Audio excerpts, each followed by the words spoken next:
Joseph, binigay ng Diyos yung vision sa kanya at the age of 17 na magiging dakila siya. He will become successful and prosperous in life. At ito po ay na-push forward not by his own, but by through the power of God. Kapag sinabing stagnant, parang patay ka na. So wag kang makukontento sa buhay mo kapag may pinapagawa ang Diyos sa'yo.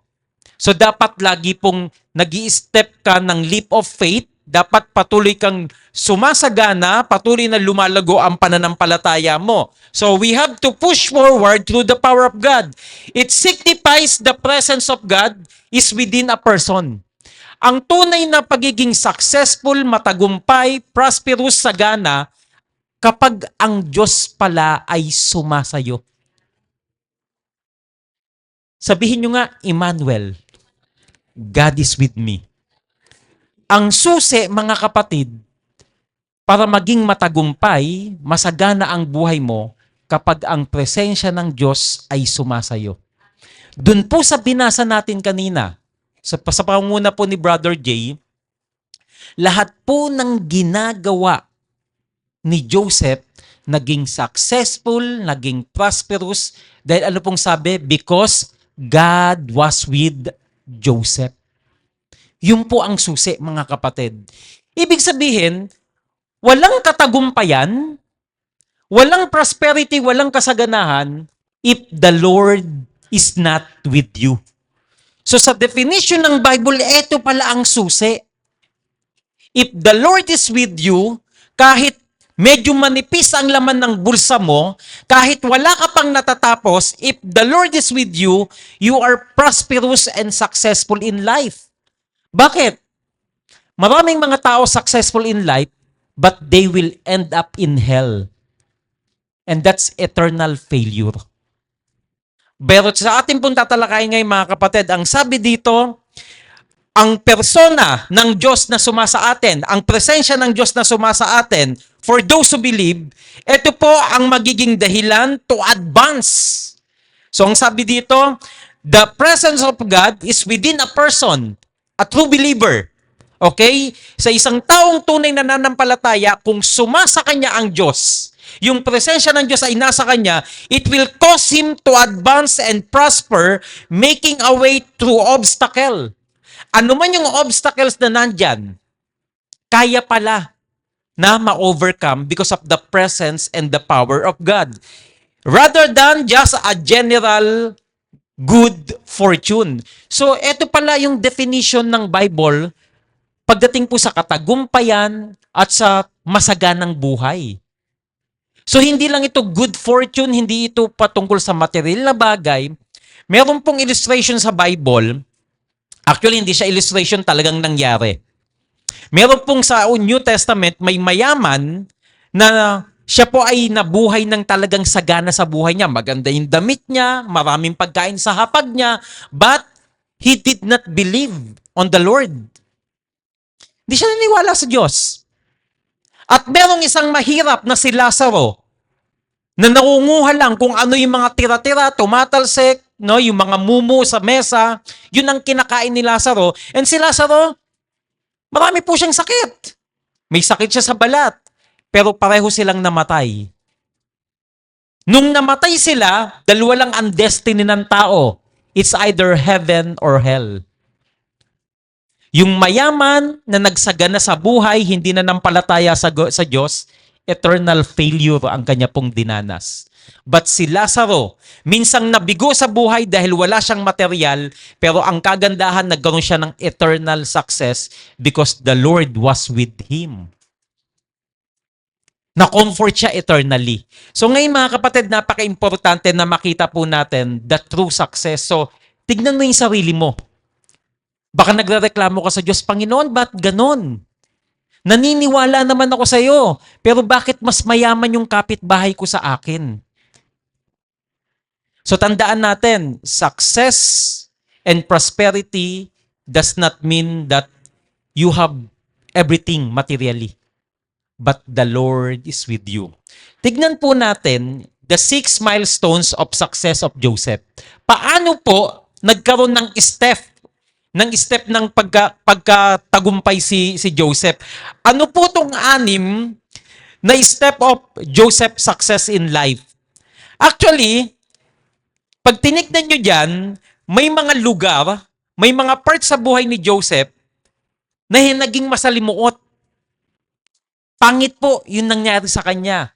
Pero yun pala yung proseso ng Panginoon para po makamit niya yung tunay na katagumpayan. Una po, yung tinatawag na patriarch's house. Nandun po siya sa bahay ng kanyang ama. Prinsipe po siya doon. Kasi favorite siya ng kanyang tatay. Dahil po sa pagiging favorite ng tatay niya sa kanya, nagselos ang kanyang mga kapatid. Doon sa bahay ng kanyang ama, he received the vision that he will become a great person, he will become a ruler, at magiging matagumpay siya.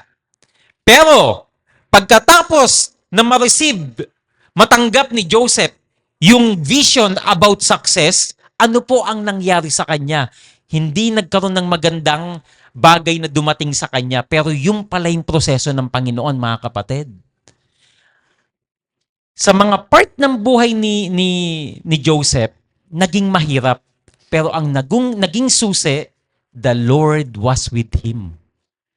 Mga kapatid, nasa mahirap ka bang sitwasyon ngayon? If the Lord is with you, kayang ma-overcome. Push forward through the presence and the power of God.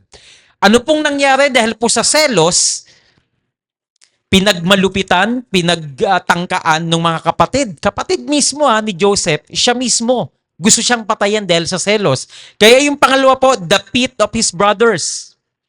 Nakakita sila ng hukay, ng balon. Eto na, yung mayabang. Patayin na nga natin to. Mag-roll over daw to sa atin eh. Ang yabang nito eh. Ginawan to ni Ama ng magandang balabal, tayo wala. And that time, tinuturing na pinakabata si Joseph, bagamat meron siyang kapatid na si Benjamin na mas bata pa. Pero si Joseph, dahil bata siya, yung mga kapatid niya naiinsulto. So anong ginawa nila? Nung eto na, dadalan sila ng pagkain ni Joseph, bibisitahin sila, yung mga nakakatandang kapatid niya, nagtatrabaho dun sa field para alagaan yung kanilang mga tupa, pinagtangkaan nila. Hinulog nila sa balon. Pero gusto nilang patayin. Napigilan lang ng panganay na anak. Huwag na nating patayin, uhulog na lang din sa balon. So yung panganay na kapatid umalis sandali para pala kumuha ng lubid o ng hagdan para makaahon si Joseph. Pero pagbalik niya, bago siya bumalik, merong mga Ishmaelita, kaya yung binasa natin kanina, may mga Ishmaelita na dumaan, huwag na nating patayin, ibenta na lang natin to. Kikita pa tayo, kaysa maduguan pa yung ating mga kamay. Binenta nila ang kanyang kapatid, yung si Joseph. So from the pit of his brother, andyan po Potiphar's house. From Ishmaelites, dinala si Joseph sa bahay ni Potiphar na mataas ang posisyon sa Egypt. Parang siya yung pinaka-head ng jail warden, pinaka-warden siya. Nagtrabaho siya doon. At yung binasa natin kanina doon, because God was with Joseph, nakita nung Potiphar, magaling tong batang to. Ginawa siyang tagapamahala sa kanyang sambahayan. At ang sabi dun sa binasa natin kanina, lahat ng ginagawa ni Joseph naging prosperous, naging successful because the Lord was with him. The presence of God was with him. Kaya lang isang araw, natipuhan si Joseph ng asawa ni Potiphar. Ano pong nangyari diyan? He was a servant and falsely accused. Ang kagandahan kay Joseph, hindi siya kumagat sa patibong o sa temptation. Kaya lang dahil gustong-gusto siya ng asawa ng Potiphar, parang nahablot yung piraso ng kanyang damit at ginawan siya ng kwento. Oy, yung servant mo, nagsumbong kay Potiphar. Yung servant mo, aabusuhin ako. Ito yung damit, ebidensya. So nagalit yung Potiphar. Ano nangyari? Next milestone niya, siya po ay pinatapon sa prison cell. Alam niyo kung saan siya pinatapon? Hindi basta-basta sa kulungan. Sa dungeon. Pinakailalim, pinakamadilim, pinakasulok. At the age of 17. At the age of 17, mga kapatid. Biruin nyo, pagkatapos makakita ng pangitain si Joseph patungkol sa success in life, puro failure yung nangyari sa kanya, but it's not totally failure. Ito pala ay step para ma-achieve the summit of success. Mga kapatid, kabataan, kung nandiyan ka ngayon sa paghihirap, huwag ka mag-alala. If the Lord is with you at sumusunod ka sa will ng Panginoon, tama yung iyong lakarin. Papunta ka sa summit. Papunta ka sa rurok ng katagumpayan. So pagkatapos dito sa prison cell, ang kagandahan, because the Lord was with Joseph, alam ng Diyos ang gagawin niya. He is in control of everything. He is in control of everything. Doon po sa prison cell, may naging kakosa. May naging kakosa si Joseph. Yung baker, tagagawa ng tinapay ng hari ng Egypt, at yung tagasilbi ng alak. Nagkaroon ng pangitain tong dalawang to. So kahit dun sa prison cell na napakadilim, napakalalim, siya po ay nakakulong, pero hindi totally nakakulong si Joseph. Siya po ay may kalayaan because the presence of God was with him. Mga kapatid, bakit ko sinasabi ito? Lagi kong sinasabi ito, the presence of God was with him dahil pag uwi nyo mamaya, yan ang bubulayin nyo. The presence of God is in me, I will not fail. Huwag kayong papayag na mabigo sa buhay if the presence of God is within you. So anong nangyari? Yung pala ito yung proseso ng Panginoon. Nagkaroon ng pangitain itong dalawang kakosa ni Joseph at na-interpret niya kung anong ibig sabihin. O ikaw, baker, sa loob ng 3 araw, bibitayin ka. O ikaw, 3 araw, makakabalik ka sa pwesto mo. Pero ang sabi ni Joseph, ito yung time na medyo si Joseph selfish pa. O kapag nakalaya ka na, huwag mo kong kakalimutan ha.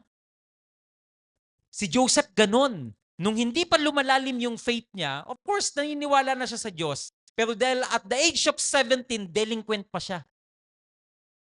Kaya mga kabataan narito, nade-develop ang faith, nade-develop ang character, but you have to receive the vision from the Lord that you are a successful person because the Lord is with you.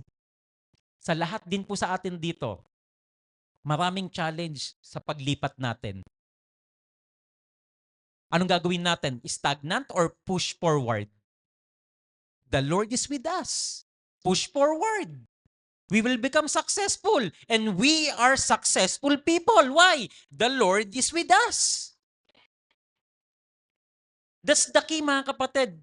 Paulit-ulit ko pong sasabihin to, the true prosperity and true success is the Lord with us.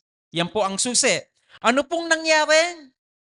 Dinisiplina ng Diyos si Joseph dahil po sa pagiging selfish niya. Hindi inalis ng Diyos yung pag-ibig, yung promise na kay Joseph pa rin. Kahit pangit yung pag-uugali niya that time. Ako siya eh. Ano siya yung mapagmayabang? Dahil favorite siya ng tatay niya. O, meron akong magandang damit, ako favorite ni Papa, meron akong vision na receive. Hahalik kayo sa akin sa lupa, no? Luluhod kayo sa akin. May mga bagay na dapat na hindi na sinasabi ni Joseph.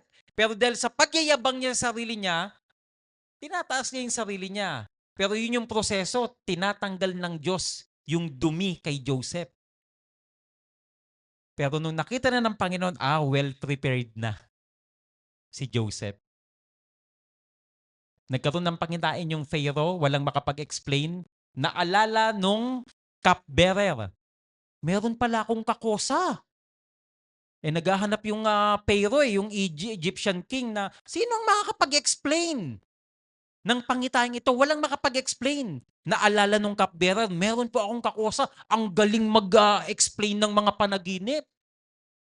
Naalala si Joseph. Naiahon si Joseph. Nung iniharap siya sa king of Egypt, nakakapag-explain ka daw ng mga panaginip. Anong sabi ni Joseph? Hindi po ako. Hindi po ako. Dati si Joseph, ako. Puro ako. Pero ano nangyari? Nung inialis siya ng Panginoon sa dungeon, sa prison cell, hindi po ako, kundi ang Diyos.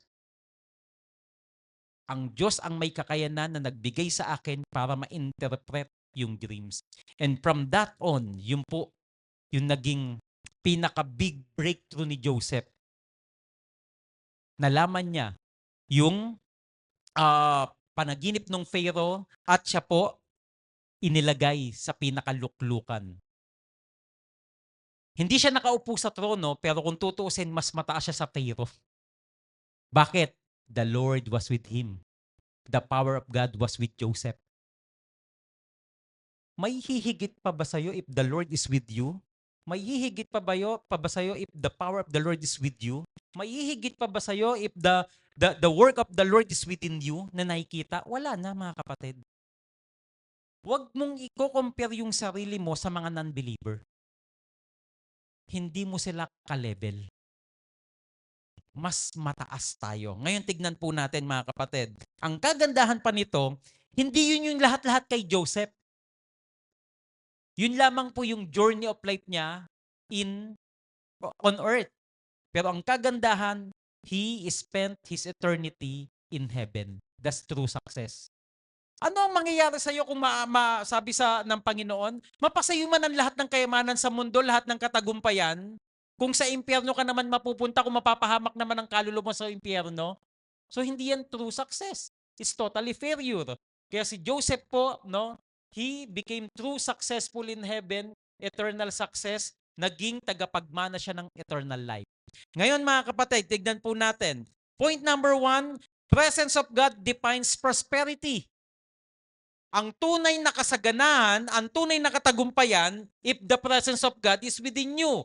The key point of Joseph's success was Emmanuel. And what is Emmanuel? Suma sa atin ang Diyos. The Lord is with us. If God is with you, you are a highly favored person. Luke 1:28. Anong sabi diyan nung dinalaw ni Gabriel si Maria?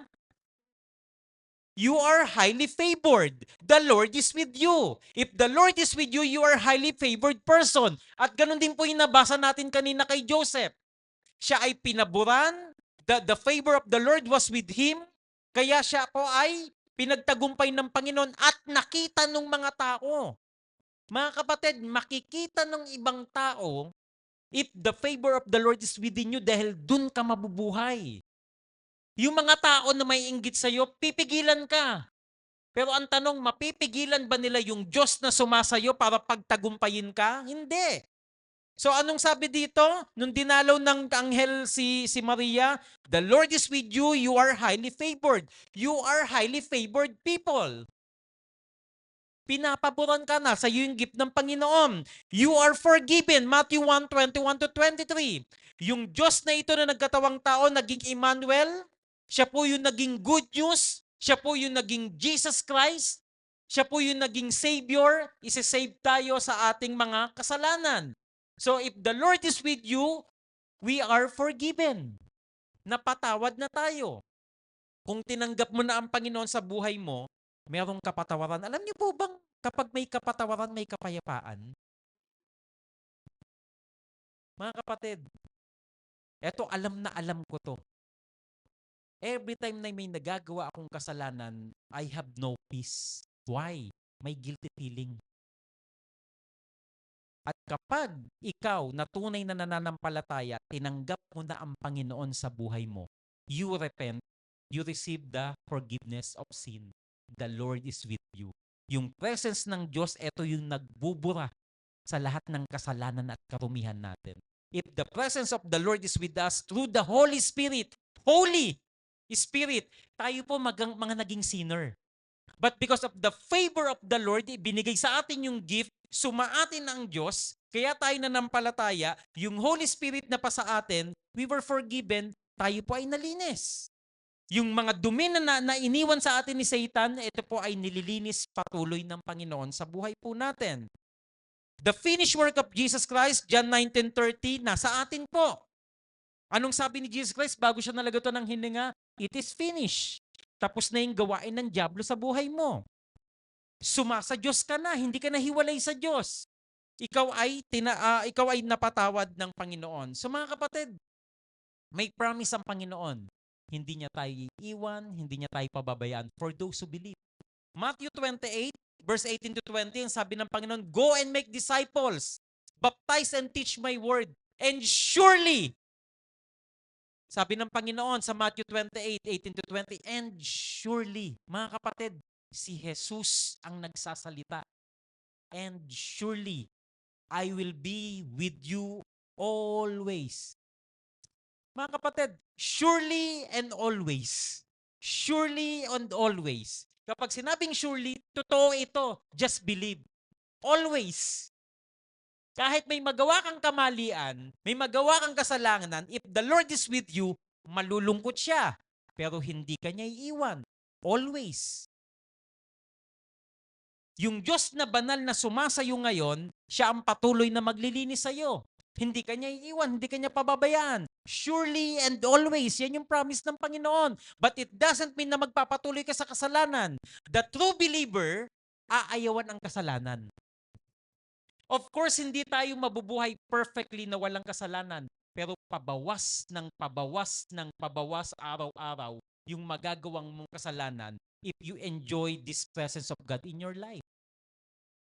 Kaya napaka-importante ng prayer and word of God. Doon mo may enjoy yung presence ng Diyos. Kapag babad ka sa prayer and word of God, magiging sensitive ka kung anong sinasabi ng Diyos. Dapat pala iniiwasan ko na ang kasalanan. Dapat pala pinagtatabuyan ko si Satanas sa buhay ko. Why? You have power. Through the presence of God, you can rebuke Satan. Hindi ka niya iiwan, hindi ka niya pababayaan, sabi ng Panginoon. And surely, always, kapag sinabing always, always, 24/7.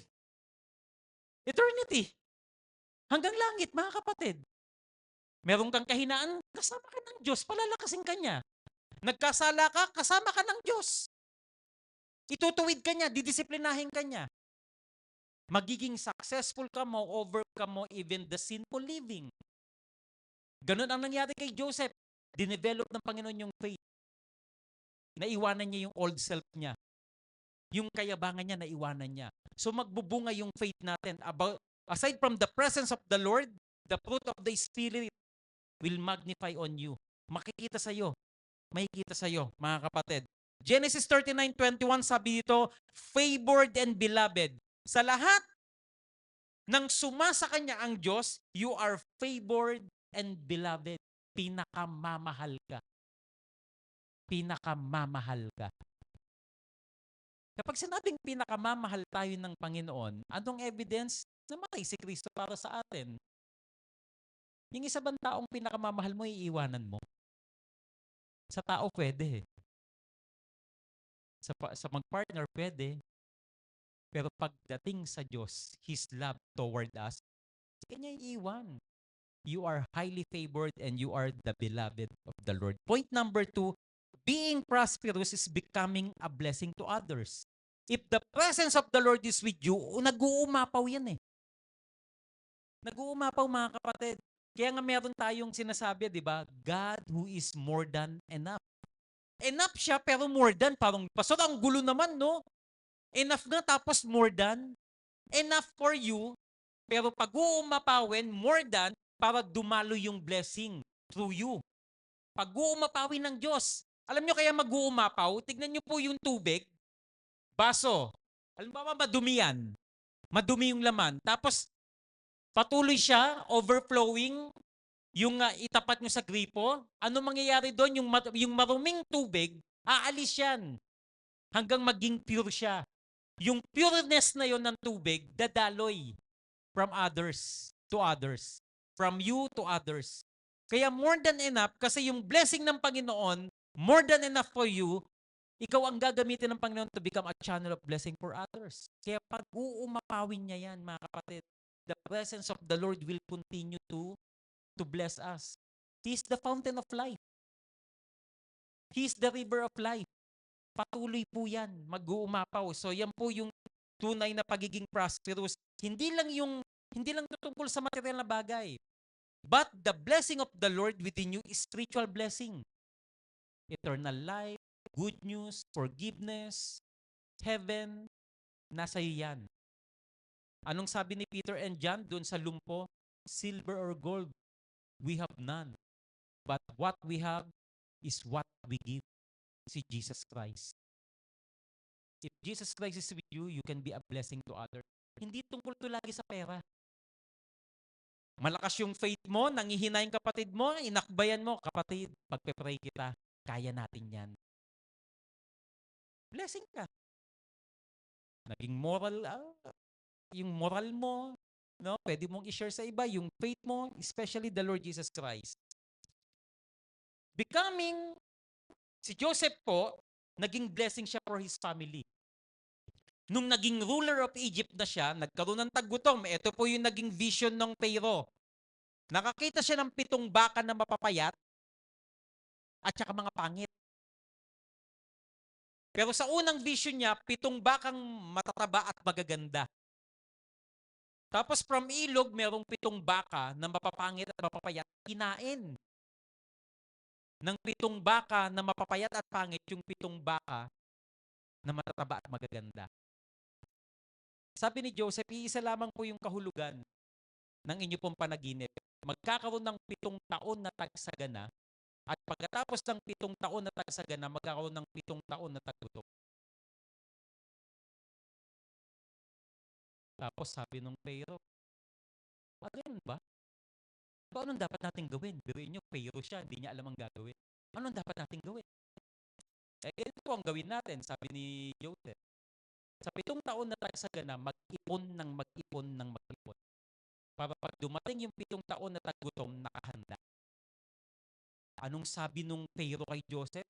Meron bang katulad ng taong to na sumasa kanyang espiritu ng Diyos na punong-puno ng katalinuhan tong taong to? Meron bang katulad niya? In time of Joseph, walang taong katulad niya. Mamaya uuwi ka, walang taong katulad mo sa community nyo. Wala kang katulad. Wala kang katulad. Baka mamaya biruin ko kayo, no? Wala kang katulad kasi walang gustong tubulan sa'yo. Huwag ganun, mga kapatid. Kapag nakikita ng mga tao na sumasayo ang Diyos, dapat tumutulad sila sa'yo. Wow, pinagpapala tong taong to. Tutulakan ko nga siya. Mananampalataya nga ako sa Panginoon. So si Joseph po, naging magaling sa politics, sa economics. Because the wisdom of the Lord was with him, binigyan siya ng katalinuhan to the present. Mga kapatid, kapag babad ka sa presensya ng Panginoon through prayer and word, andyan yung wisdom. Andyan yung wisdom. Magiging kakaiba. Alam niyo po bang iba yung katalinuhan ng Bible na ibinibigay? Alam niyo, minsan umaattend ako ng mga reunion namin sa school, pero tinigilan ko na eh. Ang dami kong mga kabatch, mga kaklase na katalino, pero pag pinapasukan ko ng wisdom from the Bible, hindi nila mag-gets. Yung mga termino sa Bible, ano ba yung regeneration, pastor? Ano ba yung pagiging born again? Maraming sinasabi sa Bible, ano po ba yung predestination? Ano po ba yung election? Ano po ba yung justification? Ano po ba yung redemption? Hindi nila alam explain yun. Ang alam na lang, alam nyo ang eksperto sila sa pag-explain about pera. Pera. Kasi yun ang prosperity sa kanila. Yun ang tunay na success. Kaya sa amin, gustong-gusto umaten sa mga reunion namin, yung mga bigatin, yung may kotse na. Kasi pagdating sa reunion, wow, bida-bida eh. Sila yung angat eh. Tapos yung mga medyo walang kita, sila yung mga amuyong, sunod ng sunod. Tapos bobolahin yung mga may kaya. Ay, yan yung maglilibre eh. So ang utak na lang ng mga mabababa, magpapalibre. Kaya hindi na nakaahon eh. Yun lagi ang utak eh, magpapalibre. Mga kapatid, sa Panginoon po, we are a blessing.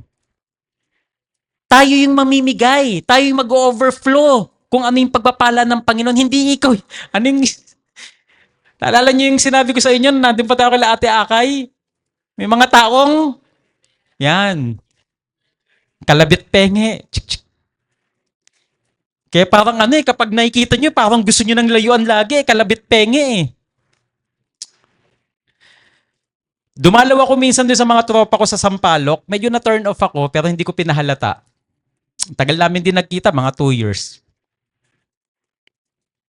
Pagkakita sa akin ng isang tropa ko, uy, doon po sa Sampaloc, no? Ang pangalan ko kasi doon, Ruzo. Uy, Ruzo, dito ka pala eh. Sabi nga, papainom ka daw.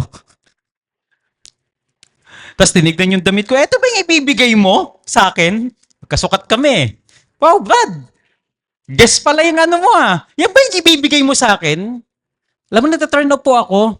Kasi tagal namin hindi nagkita, para bang tagal natin na nagkita, tapos aanuhan mo lang ako ng mga material na bagay. Parang, sino ba yung namimiss mo? Yung binibigay ko o yung tayo na magtropa? So, ang ginawa ko, hindi ko pinahalata. Sabi ko, lika may balot dun, kain tayong balot. Tapos nanghihingi, ba't may bariya ka ba dyan pang yosi? Bira, ako nga, di nag-yosi, tapos lilibre kita ng yosi. Eh di parang tinolerate pa kita, di ba? So may mga ganun minsan mga kapatid. Walang masama na magbigay tayo ng material na bagay sometimes sa tao, pero mamimihasa. Ibigay mo kung ano yung spiritual na pagpapala na ibinibigay ng Panginoon. Si Joseph po, ganun ang nangyari. He became a blessing to his family. Nung nagkaroon ng taggutom, una niyang naisip yung family niya. Kailangan kunin ko. Kasi sa whole world, nagkaroon ng taggutom. Kailangan yung family ko makuha ko. Ano pa po? He became a blessing to Potiphar. Sa sambahay ng Potiphar. Anong sabi dun sa binasa natin kanina? Lahat ng ginagawa ni Joseph naging prosperous and successful. So mas naging maayos yung bahay ng Potiphar. He became a blessing in prisoner. Sa jailer. Naging official din. Merong warden, pero ginawa siyang tagapamahala sa jail. Naging maayos yung jail nung panahon ni Joseph. Kaya sabi doon, yung jail warden, wala na siyang iniisip dahil maayos yung pamamalakad ni Joseph.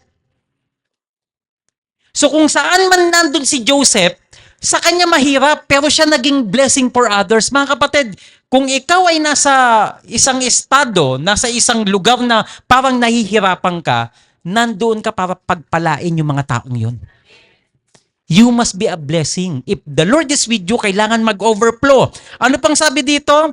He became a blessing to Pharaoh in Egypt. Ang ginamit ng Panginoon through Joseph, yung Pharaoh at yung Egypt.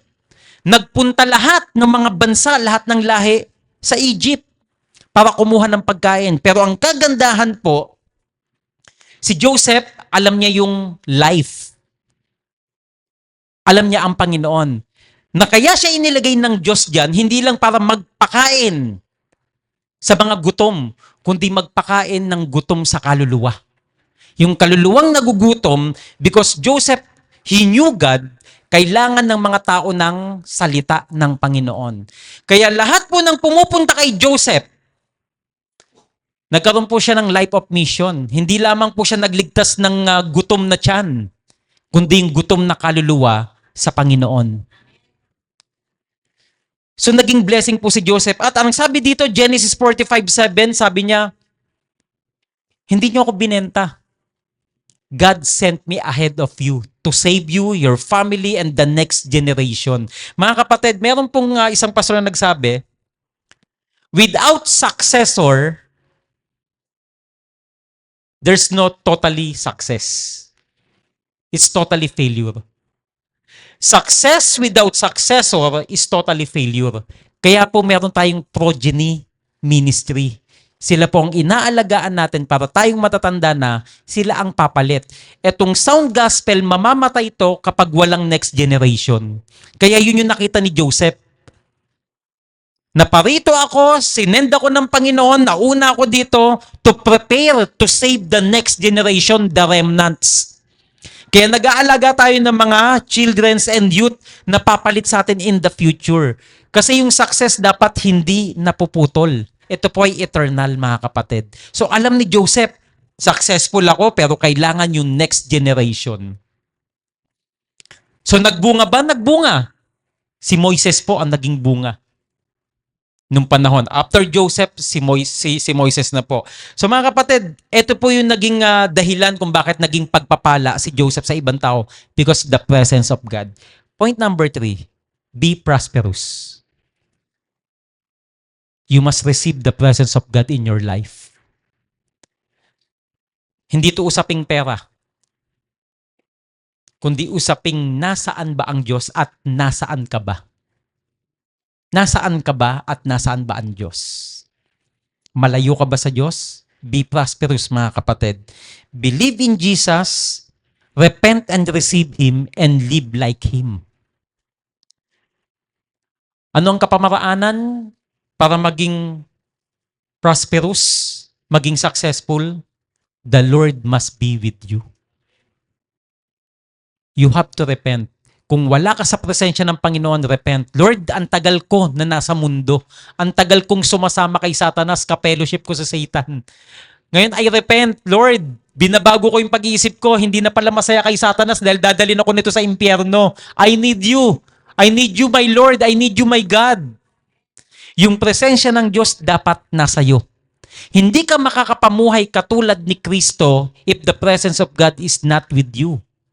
Madaling makapamuhay katulad ni Kristo, madaling makapamuhay ng holy life and righteous life kapag si Kristo ay nasa iyo, because holiness and righteousness is in Jesus Christ. At yun magiging sukatan ng pagiging prosperous life natin. So, kapag nasa iyo si Jesus Christ, dapat ito ay mai-preach. Andun yung salvation. Kapag si Jesus Christ ay ipapahayag, andun yung healing. Kapag naipapahayag si Kristo, andun po yung pagwasak sa gawain ng dyablo kapag nandun si Kristo. Nagkakaroon po ng total transformation sa isang tao kapag nananahan si Kristo sa isang tao. Mga kapatid, this is true prosperous and successful life. The Lord must be with you. Nabuhay tayo sa pagkakasala, naging nature natin ang kasalanan, sumunod tayo kay Satan because of the original sin. The original sin yung ginawa ng ninuno natin, unbelief and disobedience. At lahat po tayo nabuhay ng makasalanan. Ang isang taong nabubuhay sa makasalanang pamumuhay, malayo sa presensya ng Panginoon. But by the grace and love of God, ikaw ngayon na nakaupo dito, kung hindi mo pa alam yung true success and prosperous life, the Lord must be with you. Umalis ka sa lugar na wala doon ang presensya ng Panginoon kung nandun yung presensya ni Satan. Tinatawag ka ng Panginoon sa kaliwanagan. Tanggapin mo siya. And you have to live from now on sa buhay na maliwanag kay Kristo. Sa presensya ng Panginoon. Kung gusto mong mapuno, kay Kristo ka. Kay Kristo ka dapat. Kapag wala ka kay Kristo, anumang meron sa'yo, pupunuin ka ni Satan pero kulang pa rin yan. Kulang pa rin yan, mga kapatid. Never kang ma-fill in kapag wala sa'yo ang presensya ng Panginoon. But the true success kapag sumasayo ang presensya ng Panginoon. You have to receive this God in your life. Kung gusto mo ng true success and prosperous life, tanggapin mo si Kristo sa buhay mo. True believing, the evidence, you will receive and you will repent. You will receive Jesus Christ and you will repent.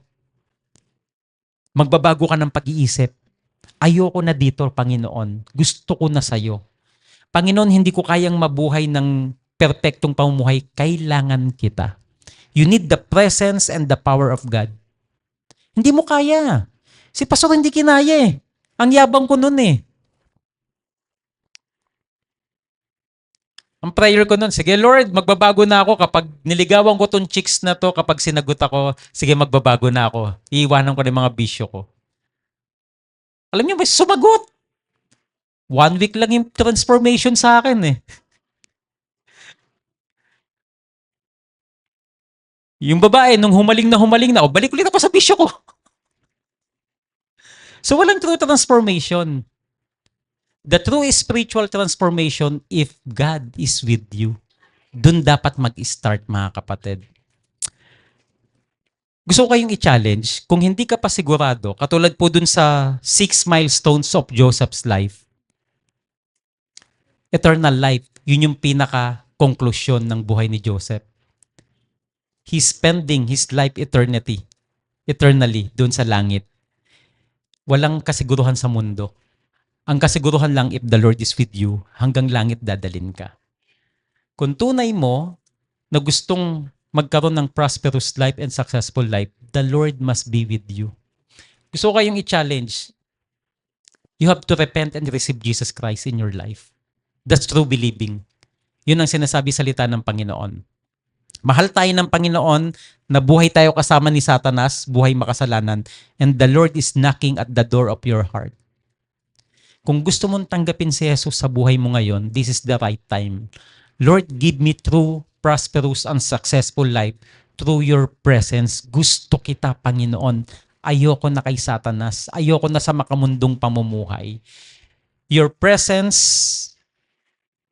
and the power of God, yun po yung talaga magiging susi. Gusto mong ma-overcome yung sinful life, presence and power of God must be with you. Kailangan maging nature mo yung prayer and word of God. Bago po tayo magtapos, gusto ko kayong i-challenge. Kaya kumakatok ang Panginoon. Sabi niya, kung sino mang makakarinig, sabi sa Revelation 3:20, sino mang makakarinig, kumakatok ako. Kung sino mang makakarinig ng aking boses at pagbubukas, ako ay papasok at mananahan sa Kanya. Ibig sabihin si Jesus na nasa langit, wala siya sa buhay natin because of our sinful living, because of Satan, we were separated from God. Ngayon, kumakatok ang Panginoon. If you want to receive Jesus, mapatawad ka sa kasalanan, magkaroon ka ng assurance in heaven, eternal life, forgiveness, this is the right time to receive Jesus Christ. Okay po ba na yung presensya ng Panginoon tanggapin natin? Okay po ba na magkaroon ng buhay na walang hanggan sa langit? Okay po ba na inaalok ng Panginoon yung kapatawaran at kalinisan? Gusto niyo po ba tanggapin? Let's pray, mga kapatid. Follow this prayer, but habang nananalangin po tayo, sunod kayo sa prayer na to, pangungunahan ko kayo, but wala kayong iisipin kundi si Kristo na nagmamahal sa akin. At handang-handa si Kristo na bigyan tayo ng prosperous and successful life, kailangan lang suma sa atin siya. Tanggapin po natin siya at sampalatayanan. Tayo pong lahat ay manalangin. Sumunod po kayo sa panalangin ito ng taimtim sa inyong puso. Sumunod po kayo. Diyos Ama, salamat po sa plano nyo na katagumpayan at kasaganahan sa aking buhay. Ang susi po para po dito ay ang presensya nyo sa aking buhay. Nalaman ko po na ako'y nahiwalay sa inyo. Malayo ang presensya nyo sa akin dahil po sa kasalanan, nahiwalay ako sa inyo. Naging alipin ako ng dyablo. At ngayon, Panginoong Jesus, I repent. Nagsisisi ako, nagbabago ako ng pag-iisip, buksan nyo ang puso ko para sa pagtanggap sa inyo. Inaamin ko na makasalanan ako at nabuhay ng malayo sa inyo. Kaya pinaniniwalaan kita bilang aking Panginoon at tagapagligtas. Binubuksan ko ang aking puso at tinatanggap kita bilang aking Kristo at Diyos ng aking buhay. Sa oras na ito, turuan niyo ako na mabuhay ayon sa inyong kalooban. Patawarin niyo po ako sa lahat ng aking kasalanan at sa lahat ng aking karumihan. At naniniwala ako sa buhay niyong salita, sa inyong pangako, na kung sino man ang tatanggap sa inyo at mananampalataya sa inyong pangalan, ay magiging anak ng Diyos at makakamtan ang tunay na kasaganahan at katagumpayan, ang buhay na walang hanggan at ang presensya nyo sa aking buhay na hindi nyo ako iiwan kailanman. Salamat po sa pangakong ito sa pangalan ni Jesus. Amen. Purihin ng Panginoon. Saan po natin tinanggap ang Panginoon? Amen. Sabi sa John 1:12, lahat ng tumanggap at nanalig kay Kristo ay binigyan ng karapatan na maging anak ng Diyos. Ikaw na tumanggap kay Kristo, panghawakan mo. Dahil sa salita ng Panginoon. Totoo po ang salita ng Panginoon. Kailangan meron kayong genuine faith. Naniniwala ako. Panginoon, dahil sinabi nyo, lahat ng tumanggap at nanalig sa inyo ay may karapatan na maging anak ng Diyos. Anak nyo na ako, Panginoon. Napatawad na ako sa aking mga kasalanan at ito ngayon, yung beginning ng prosperous life nyo. Huwag kayong papayag na mabibigo. Hindi porket may pagsubok sa buhay, may kabiguan na. Hindi porket may dumating na problema, kabiguan na yon. It is the Lord, through the power and His presence, push forward. Ma-overcome yung obstacle and you will become a blessing to others. Salamat po sa pangalan ni Jesus. No? Luwalhatiin po natin ang Panginoon.